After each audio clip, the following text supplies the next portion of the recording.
Extra to the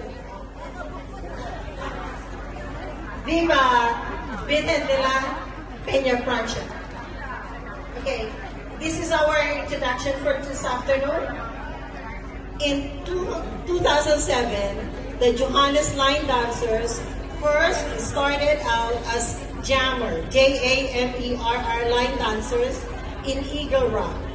Jammer stood for initials of the dancers. Johannes, who is actually from Talisay, Bicol, yeah. And Ana Belen is also from Bicol, Marilu, Alisa, Rosario, and Rosemary. They were a group of high school batchmates looking for a way to enjoy dancing and friendship.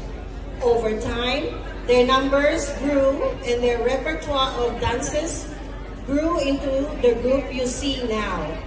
The Johannes Line Dancers, a cultural group, or JLDCG, performs not only line dancing,